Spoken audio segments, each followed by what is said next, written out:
Volumes of literature written in this period contributed to glorifying women's spiritual and emotional role in the household by telling women how they were expected to live.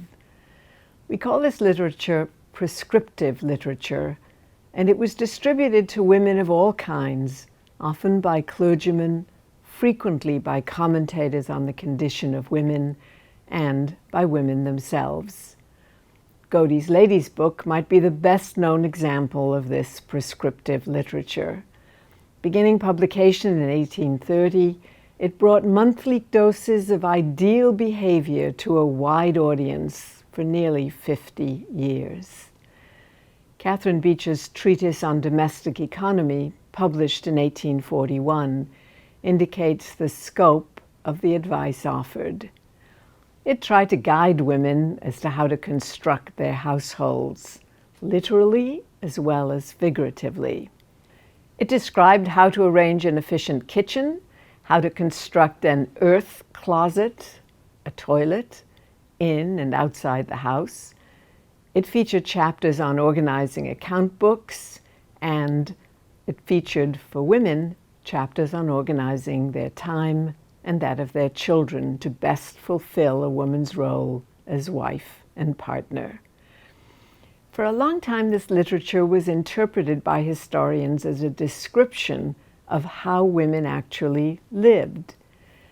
We've since discovered from the diaries and letters of women themselves that most women could hardly follow the advice they got. They lived the lives that they needed to live in order to survive.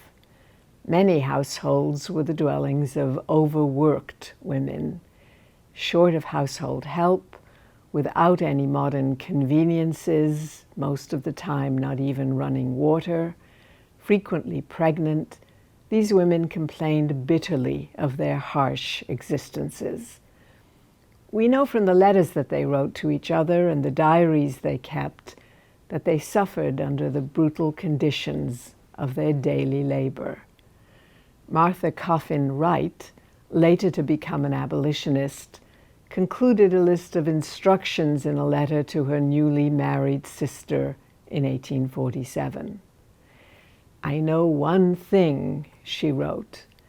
"Let me once get an independent fortune, and I will gladly impart all the valuable information I possess on such subjects. But as to practicing, I believe I have done it my share." What good this advice would have done her sister, we do not know. But we do know that even economic affluence or relative affluence did not protect women from hard labor. Anne Fura Scott, an expert on the Southern lady, recalled the bitter complaints of wives of Vicksburg's railway officials before the war. Despite having several household slaves, these ladies sewed continually and were so burdened with household cares that they felt guilty about sitting in the parlor and talking to guests unless they had sewing in their hands.